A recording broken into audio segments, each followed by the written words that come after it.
Hello friends. हम permanent tissue पढ़ रहे थे जिसमें हमने सिंपल टिश्यू पढ़ लिया था। अगला टॉपिक है complex tissues. The complex tissues are made of more than one type of cells and these work together as a unit. जो कॉम्प्लेक्स टिश्यूज़ हैं वो एक से ज़्यादा प्रकार की सेल से मिलकर बने होते हैं और ये सेल्स एक साथ काम करती हैं, एक यूनिट के रूप में फंक्शन करती हैं।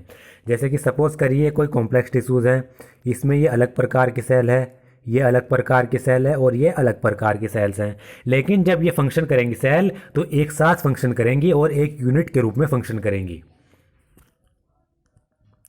Xylem and phloem constitute the complex tissues in plant. Plant में जाइलम और फ्लोएम कॉम्प्लेक्स टिश्यूज को बनाते हैं। तो यानी कॉम्प्लेक्स टिश्यूज में जाइलम और फ्लोएम आएंगे। Xylem functions as a conducting tissue for water and minerals from roots to the stem and leaves। Xylem water और मिनरल रूट्स से वाटर और मिनरल को कंडक्ट करता है और उन्हें स्टेम और लीव्स तक पहुंचाता है। यानी जाइलम क्या करेगा, सबसे पहले क्या करेगी, रूट वाटर को अब्जॉर्ब करेगा। वाटर और मिनरल्स को रूट ने सोइल से अब्जॉर्ब किया। अब ये रूट्स ने वाटर और मिनरल अब्जॉर्ब कर चुके हैं। ये जाइलम क्या करेगा, इस वाटर और मिनरल को रूट से स्टेम और लीव्स तक पहुंचाने का काम करेगा। यानी पहुंचाने का काम किसका है, जाइलम का है। It also provides mechanical strength to the plant part. और जाइलम साथ ही साथ क्या करता है, प्लांट के जो पार्ट्स हैं, डिफरेंट पार्ट हैं, उनको मैकेनिकल स्ट्रेंथ भी प्रोवाइड कराता है। एक तो क्या करेगा, वाटर और मिनरल को रूट से लेकर स्टेम और लीव्स तक पहुंचाने का काम करेगा। साथ ही साथ प्लांट के डिफरेंट पार्ट के लिए मैकेनिकल स्ट्रेंथ भी या सपोर्ट भी प्रोवाइड कराता है। It is composed of 4 different kind of element. Xylem चार अलग अलग प्रकार के एलिमेंट से मिलकर बना होता है। पहला है ट्रैकिड्स, दूसरा वेसल्स, तीसरा जाइलम फाइबर्स और चौथा जाइलम पैरेन्काइमा। इंपॉर्टेंट है ये। जो 4 प्रकार के एलिमेंट्स जिनसे जाइलम मिलकर बना होता है वो है ट्रैकिड्स, वेसल, जाइलम फाइबर्स और जाइलम पैरेन्काइमा। यह भी नीट में पूछा जाता है। Gymnosperm lack vessels in their xylem. ये लाइन मोस्ट इंपॉर्टेंट है, ये नीट में पूछी भी गई है। जो जिम्नोस्पर्म प्लांट्स होते हैं उनके जाइलम में वेसल्स नहीं होते। बाकी तीनों होंगे, ट्रैकिड्स भी होंगे, जाइलम फाइबर्स भी होंगे और जाइलम पैरेन्काइमा भी होंगे, लेकिन जिम्नोस्पर्म के जाइलम में वेसल्स नहीं होंगे। ये नीट में पूछा गया क्वेश्चन है। ट्रैकिड्स आर इलोंगेटेड और tube like cells with thick and lignified walls and tapering ends. Tracheids elongated और ट्यूब की तरह की सेल्स होती हैं। इलोंगेटेड मतलब ऐसी लंबी इस प्रकार की वो सेल्स होती हैं और जिनकी जो वॉल्स होती है वो थिक होती है, मोटी वॉल्स होती हैं और लिग्निफाइड होती हैं। लिग्निफाइड कहते हैं वुडी वॉल्स को, जो हार्ड हो चुकी होती हैं। तो ट्रैकिड्स इलोंगेटेड और ट्यूब लाइक सेल्स हैं। उनकी शेप ट्यूब की तरह की होती है और उनकी वॉल्स थिक होती है और लिग्निफाइड होती है और एंड्स टैपरिंग होते हैं। इस प्रकार के उनके ये टैपरिंग एंड्स इस प्रकार के होते हैं। वो इस तरीके से वो उनके टैपरिंग एंड्स होते हैं। These are dead and are without protoplasm. जो ट्रैकिड्स होते हैं ये डेड सेल्स होती हैं और बिना प्रोटोप्लाज्म के होती हैं। प्रोटोप्लाज्म कहते हैं सेल के अंदर जितना भी कलरलेस फ्लूइड होता है, जैसे कि न्यूक्लियस हो गया या फिर साइटोप्लाज्म हो गया, वैक्यूल हो गया, ये सब प्रोटोप्लाज्म कहलाते हैं। प्लाज्मा मेम्ब्रेन के अंदर का पार्ट प्रोटोप्लाज्म कहलाता है। तो ट्रैकिड्स जो सेल्स होती हैं वो डेड सेल्स होती हैं, इंपॉर्टेंट पॉइंट है, और बिना प्रोटोप्लाज्म के होती हैं। ये भी इंपॉर्टेंट पॉइंट है। पहला इंपॉर्टेंट पॉइंट ये वाला था, जिम्नोस्पर्म में जाइलम वेसल्स नहीं होते, और दूसरा इंपॉर्टेंट पॉइंट है कि जो ट्रैकिड्स होती हैं वो डेड सेल्स होती हैं, बिना प्रोटोप्लाज्म के होती हैं। The inner layers of the cell walls have thickenings which vary in form. Tracheids की जो सेल वॉल्स होती हैं, सेल वॉल के अंदर जो इनर लेयर होगी, अंदर वाली लेयर होगी, वो थिक होगी और अलग अलग शेप की हो सकती है। In flowering plant tracheids and vessel are the main water transporting element. Flowering plants में एंजियोस्पर्म में जो ट्रैकिड्स और वेसल हैं वही मेन वाटर ट्रांसपोर्टिंग एलिमेंट्स हैं। यानी जो ज़्यादातर जो मेजर पार्ट होता है वाटर का, उसको ट्रांसपोर्ट करता है ट्रैकिड्स और वेसल्स। ये मेन वाटर ट्रांसपोर्टिंग एलिमेंट्स हैं। Vessel is a long cylindrical tube like structure. Vessel एक long cylindrical tube like structure है। उसकी शेप किस तरीके की है, सिलेंड्रिकल शेप है और वो ट्यूब लाइक स्ट्रक्चर है। Made up of many cells called vessel members. जो बहुत सारी सेल से मिलकर बनी होती है जिनको हम वेसल मेंबर्स कहते हैं। यानी वेसल जो सेल्स होंगी उनकी शेप सिलेंड्रिकल ट्यूब लाइक होगी, और जो वेसल अलग अलग प्रकार की सेल से मिलकर बनी होती है यानी वेसल बहुत सारी सेल से मिलकर बनी होती है, जिनको हम वेसल मेंबर्स कहेंगे। ये अलग अलग प्रकार की सेल से नहीं बनी होती, बल्कि बहुत सारी सेल से मिलकर बनी होती है। उन सेल्स को कहते हैं हम vessel member. Each with lignified walls and a large central cavity. और हर एक वेसल मेंबर जो होता है उसकी सेल वॉल लिग्निफाइड होती है, थिक होती है, और उनमें सेंट्रल कैविटी भी पाई जाती है, उनके अंदर कैविटी पाई जाएगी। The vessel cells are also devoid of protoplasm. जो वेसल सेल्स होती हैं उनमें भी प्रोटोप्लाज्म नहीं पाया जाता। Vessel members are interconnected through perforation in their common walls. जो वेसल मेंबर्स होती हैं, वेसल्स हैं उनके, वो किससे मिलकर बनी है? वेसल मेंबर्स से मिलकर बनी है। वेसल मेंबर्स जब आपस में जुड़ती हैं तो वो परफोरेशंस की वजह से जुड़ती हैं, क्योंकि जो उनकी कॉमन वॉल्स हैं उनमें क्या है? परफोरेशन है। परफोरेशन कहते हैं होल्स हैं। मान लीजिए वेसल्स हैं, ये वेसल मेंबर्स हैं, तो जो ये जुड़ी होंगी, जो ये वास जुड़ी होंगी, इनमें क्या होगा? यहाँ पर होल्स होंगे, परफोरेशंस होंगे। इनकी वजह से जो वेसल मेंबर्स हैं वो आपस में इंटरकनेक्टेड रहती हैं, जुड़ी हुई होती हैं। The presence of vessel is a characteristic features of angiosperm. Angiosperm का एक कैरेक्टरिस्टिक फीचर क्या है? कि उनमें वेसल्स पाए जाते हैं। यानी अगर वेसल्स हमने कोई प्लांट का पार्ट लिया, अगर उसमें हमें वेसल सेल्स मिल रही हैं तो हमें पता लग जाएगा कि वो एंजियोस्पर्म प्लांट है, क्योंकि वेसल सिर्फ एंजियोस्पर्म में पाई जाती हैं। ये इसका कैरेक्टरिस्टिक फीचर है और ये इंपॉर्टेंट पॉइंट भी है, तीसरा इंपॉर्टेंट पॉइंट इस टॉपिक का। Xylem fibres have highly thickened walls and obliterated central ल्यूमन्स।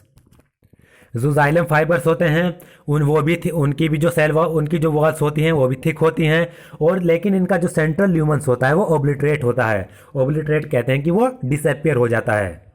Xylem fibres भी थिक वॉल होंगी जाइलम फाइबर्स की, लेकिन सेंट्रल ल्यूमन ओब्लिटरेट होगा, डिसअपियर होगा।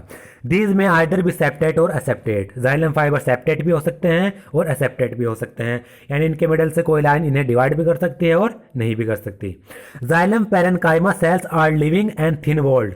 जो जाइलम पेरेन्काइमा सेल्स हैं वो लिविंग सेल्स हैं और थिन वॉल्ड हैं। ये इसका चौथा इंपॉर्टेंट पॉइंट होगा इस टॉपिक का, क्योंकि जाइलम पेरेन्काइमा क्या है? लिविंग सेल्स हैं। पूछा जा सकता है, 4 सेल्स दे दी जाएंगी डेड सेल्स, उनमें से 3 डेड सेल होगी और एक जाइलम पेरेन्काइमा दे दी जाएगी, तो पूछ लिया जाएगा कि इनमें से लिविंग सेल्स कौन सी हैं। तो xylem parenchyma cells living cells होती हैं और उनकी वॉल थिन होती है।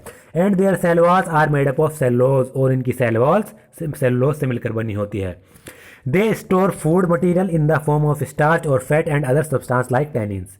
जो जाइलम पेरेन्काइमा सेल्स हैं वो फूड मटीरियल को स्टार्च या फैट के रूप में स्टोर कर सकती हैं, या दूसरे सब्सटेंस के रूप में स्टोर कर सकती हैं, जैसे कि टैनिन्स के रूप में। The radial conduction of water takes place by the ray parenchymatous cell. जो वाटर का रेडियल कंडक्शन होता है, रेडियल कंडक्शन हो गया मतलब ये तो हो गया सीधा स्ट्रेट कंडक्शन, रेडियल इस तरीके से, ये रेडियल कंडक्शन होता है अलग अलग दिशाओं में। तो जो वाटर का अलग अलग दिशाओं में जो कंडक्शन होगा, पहुंचाया जाएगा वाटर अलग अलग दिशाओं में, वो रे पेरेन्काइमेटस सेल की वजह से ही पहुंचाया जाता है। इंपॉर्टेंट है। Primary xylem is of 2 types, protoxylem and metaxylem. Primary xylem कहते हैं जो प्राइमरी प्लांट बॉडी में बनता है। सबसे पहले जो जाइलम बनता है, तो सबसे पहले जो जाइलम बनेगा वो 2 प्रकार का बनेगा प्राइमरी जाइलम, प्रोटोजाइलम और मेटाजाइलम। ये 2 प्रकार हैं इसके। The first formed primary xylem elements are called protoxylem and the later formed primary xylem is called metaxylem. जो प्राइमरी जाइलम के सबसे पहले एलिमेंट्स बन जाते हैं, यानी प्राइमरी जाइलम बना, उसके जो सबसे पहले एलिमेंट्स बनेंगे, फर्स्ट फॉर्म्ड एलिमेंट्स होंगे, उनको हम कहेंगे प्रोटोजाइलम। और प्राइमरी जाइलम के ही जो एलिमेंट्स बाद में बनेंगे उनको हम कहते हैं metaxylem. In stem the protoxylem lies towards the centre pith and the metaxylem lies toward the periphery of the organ. ये इंपॉर्टेंट पॉइंट है, इंपॉर्टेंट लाइन है। स्टेम्स में क्या होता है, जो प्रोटोजाइलम है, जो first formed primary xylem elements या फिर प्रोटोजाइलम है, वो तो सेंटर की तरफ होते हैं, स्टेम के सेंटर की तरफ होंगे। और जो मेटाजाइलम होगा, later formed primary xylem elements होंगे, वो कहाँ पर होंगे? वो ऑर्गन की पेरिफेरी पे होंगे, साइड में होंगे। मान लीजिए क्या है, स्टेम है सपोज करिए, तो स्टेम में क्या होता है, जो प्रोटोजाइलम होते हैं वो तो सेंटर में होगा प्रोटोजाइलम, लेकिन जो मेटाजाइलम होगा वो कहाँ पर होगा? वो पेरिफेरी में होगा, स्टेम की साइड में होगा, बाउंड्री पे होगा। और इस दूसरा क्या है इसमें, this type of primary xylem is called endarch. इस प्रकार के प्राइमरी जाइलम को हम एंडार्च कहते हैं और ये नीट में पूछा गया है। उसमें पूछा गया था कि इनमें से एंडार्च की डेफिनेशन क्या है। तो एंडार्च वह प्राइमरी जाइलम होता है जिसमें जो प्रोटोजाइलम होता है वो सेंटर की तरफ होता है और जो मेटाजाइलम होता है वो ऑर्गन की पेरिफेरी की तरफ होता है। इस प्रकार के प्राइमरी जाइलम को हम एंडार्च कहेंगे। ये इंपॉर्टेंट पॉइंट है, मोस्ट इंपॉर्टेंट। और ये जो एंडार्च सिस्टम पाया जाता है वो स्टेम्स में पाया जाता है, ये भी इंपॉर्टेंट है। अब इसका अगला इंपॉर्टेंट पॉइंट क्या है? In root the protoxylem lies towards the periphery and metaxylem lies towards the centre. Roots में इसका ऑपोजिट होता है। रूट में क्या होता है? जो प्रोटोजाइलम होता है वो तो पेरिफेरी की तरफ होता है, बाउंड्री की तरफ होता है, और जो मेटाजाइलम होता है वो सेंटर की तरफ होता है। इसका ऑपोजिट हो गया स्टेम का। सच arrangement of primary xylem is called exarch. इस प्रकार के प्राइमरी जाइलम अरेंजमेंट को हम एक्सार्च सिस्टम कहते हैं। तो एक्सार्च में क्या हुआ? एक्सार्च एक तो रूट्स में पाया जाता है, प्रोटोजाइलम पेरिफेरी की तरफ होगा, मेटाजाइलम सेंटर की तरफ होगा। ये दो मोस्ट इंपॉर्टेंट है, नीट में पूछे गए क्वेश्चन है। अब हम ये हम देख लेते हैं जाइलम की फिगर्स। जाइलम में एक तो ये ट्रैकिड्स, क्योंकि ये ट्रैकिड और वेसल इसलिए दिखाए गए हैं क्योंकि मेन क्या होते हैं? वाटर कंडक्टिंग एलिमेंट्स होते हैं। ये आप ट्रैकिड्स देख रहे होंगे। इसमें क्या होता है? टैपरिंग शेप है, थोड़ी सिलेंड्रिकल, और ये इसके एंड टैपरिंग है, और ये हार्ड थिक लिग्निफाइड वॉल से मिलकर बनी होती है। ये क्या है? ये ट्यूब लाइक सेल्स हैं, इलोंगेटेड या ट्यूब लाइक सेल्स हैं। और इसका इंपॉर्टेंट पॉइंट क्या था? ये डेड सेल से मिलकर बनी होती हैं और बिना प्रोटोप्लाज्म की होती हैं। अब ये वेसल्स दिखाई गई हैं। वेसल क्या है? सिलिंड्रिकल शेप, इनकी ट्यूब लाइक शेप थी ट्रैकिड्स की, वेसल की सिलिंड्रिकल शेप है। सिलिंड्रिकल ट्यूब लाइक स्ट्रक्चर है जो वेसल मेंबर सेल से मिलकर बना होता है। ये सब आप देख रहे होंगे सेल्स, ये होती हैं वेसल मेंबर्स। और जो वेसल मेंबर्स होती हैं अभी बिना प्रोटोप्लाज्म के होती हैं।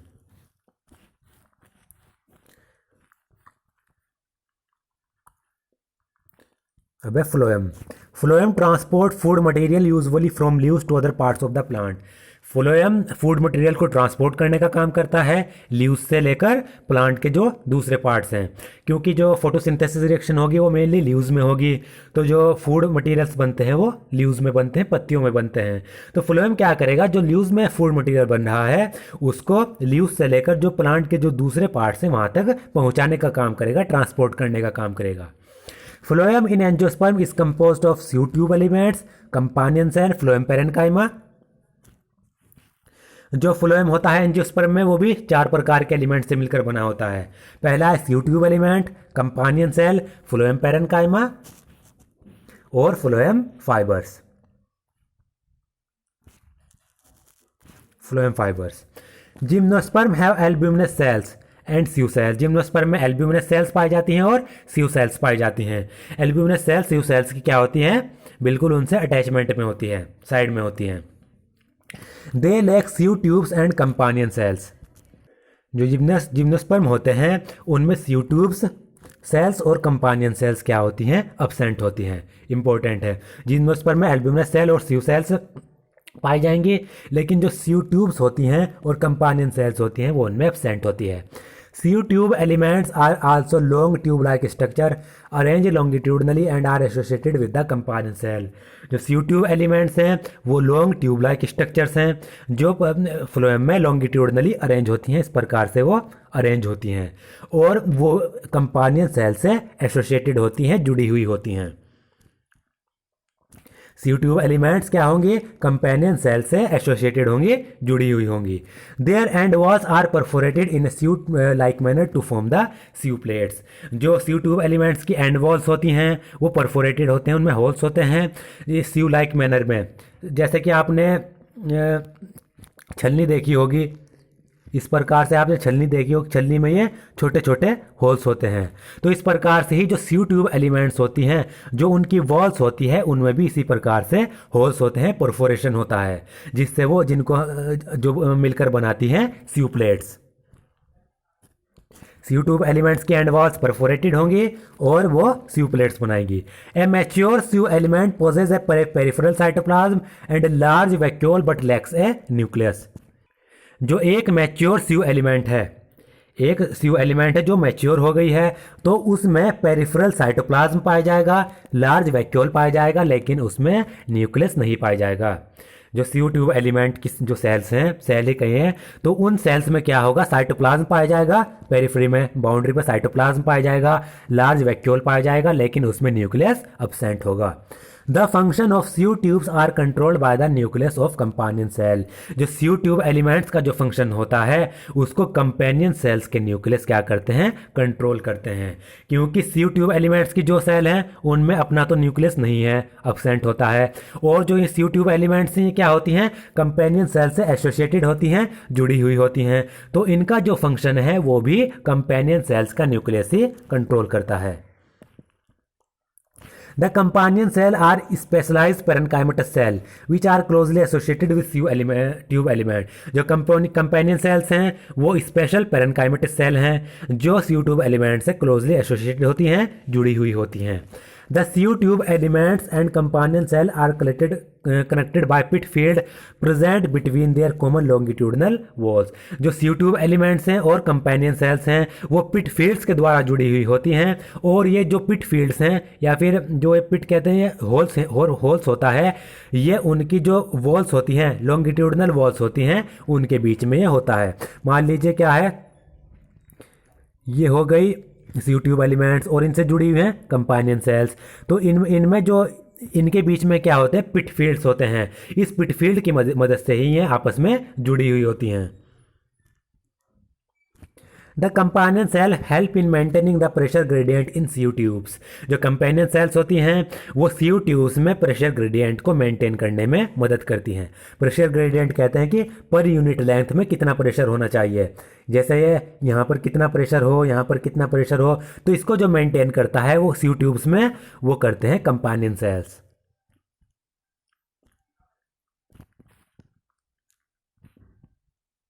Phloem parenchyma is made up of elongated tapering cylindrical cell which have dense cytoplasm and nucleus। जो phloem parenchyma है वो elongated tapering cylindrical cell से मिलकर बना होता है जिनमें dense cytoplasm पाया जाता है और nucleus भी इनमें present होता है। The cell wall is composed of cellulose and has pits through which plasmodesmatal connection exists between the cell। जो सेल वॉल होती है वो सेलुलोज से मिलकर बनी होती है और उनमें पिट्स भी पाया जाता है। सेल वॉल में कुछ पिट्स पाए जाएंगे जिसकी मदद से जो सेल्स हैं वो आपस में जुड़ी हुई होंगी, सेल्स के बीच में प्लाज्मोडेस्मेटल कनेक्शन बना हुआ होगा। The phloem parenchyma stores food material and other substance like resins, latex and mucilage। जो phloem parenchyma है वो फूड मटेरियल को स्टोर करती हैं और कुछ और सब्सटेंस को भी वो स्टोर करती हैं, जैसे कि रेजिन्स को, लेटेक्स को और म्यूकिलेज को। Phloem parenchyma is absent in most of the monocotyledons. Important point है, जो फ्लोएम पेरेनकाइमा है वो ज़्यादातर मोनोकोट्स प्लांट्स में एब्सेंट होते हैं। इस टॉपिक का इंपॉर्टेंट पॉइंट है। Phloem fibres bast fibres are made up of sclerenchymatous cell. जो फ्लोएम फाइबर्स हैं जिनको बेस्ट फाइबर्स भी कहते हैं, ये स्क्लेरेनकाइमेटस सेल से मिलकर बनी हुई होती है। फ्लोएम पेरेनकाइमा पेरेनकाइमेटस सेल से, फ्लोएम फाइबर्स स्क्लेरेनकाइमेटस सेल से मिलकर बनी होगी। These are generally absent in the primary phloem but are found in the secondary phloem. जो ये फ्लोएम फाइबर्स होते हैं ये जनरली प्राइमरी फ्लोएम में क्या होते हैं, एब्सेंट होते हैं। जो फ्लोएम पहले सबसे पहले बनता है उसमें फ्लोएम फाइबर एब्सेंट होंगे, लेकिन सेकेंडरी फ्लोएम में जो बाद में फ्लोएम बनता है, मैच्योर हो जाता है, उस फ्लोएम में ये फ्लोएम फाइबर्स पाए जाएंगे। ये इंपॉर्टेंट पॉइंट है। These are much elongated, unbranched and have pointed needle-like apices। ये elongated cells होती हैं phloem fibers, unbranched होती हैं और इनमें क्या होता है, pointed इनका end होता है। जो end होगा वो pointed होगा और needle-like होगा। The cell wall of phloem fiber is quite thick। जो phloem fiber की cell walls होती हैं वो भी thick होती हैं। At maturity these fiber lose their protoplasm and become dead। Mature हो जाने के बाद जो फ्लोएम फाइबर्स हैं वो अपना प्रोटोप्लाज्म लॉस कर देती हैं और डेड सेल्स हो जाती हैं, डेड हो जाती हैं। Phloem fibre of jute, flax and hemp are used commercially. Jute हो गया, फ्लैक्स हो गया और हैम्प हो गया, इनके जो फ्लोएम फाइबर्स हैं, इन प्लांट्स के जो फ्लोएम फाइबर्स हैं वो कमर्शियल मेथड के लिए कमर्शियली यूज़ किए जाते हैं। The first formed primary phloem consists of narrow sew tubes and is referred to as protophlloem, and the later formed phloem has bigger sew tubes and is referred to as metaphlloem। तो phloem भी दो प्रकार के हैं, protophloem और metaphloem. जो primary phloem पहले बनता है जो प्राइमरी फ्लोएम पहले बनता है और उसमें सीव ट्यूब्स नैरो पाई जाती हैं, पतली पाई जाती हैं, उनको हम कहते हैं प्रोटोफ्लोएम। प्रोटोफ्लोएम में सीव ट्यूब्स नैरो होगी, और जो बाद में लेटर फॉर्म्ड फ्लोएम होता है, बाद में बनता है, उसमें जो सीव ट्यूब्स होंगी वो बिगर पाई जाएंगी और उसको कहेंगे हम मेटाफ्लोएम। इसका हम डायग्राम देख लेते हैं। ये इनमें हो गया, ये सीव ट्यूब्स एलिमेंट हो गई, लॉन्गिट्यूडनल अरेंज है। ये इसमें फ्लोएम पेरेन्काइमा हो गई इसके पेरिफ्री पे, और ये कंपानियन सेल्स हो गई जो सीव ट्यूब एलिमेंट से एसोसिएटेड है। और इनकी जो सीव ट्यूब एलिमेंट्स और कंपानियन सेल में यहाँ पर इनकी जो वॉल्स होती हैं, इनमें लॉन्गिट्यूडनल होल्स होते हैं, पिट्स होते हैं, जिनसे आपस में जुड़ी हुई होती हैं।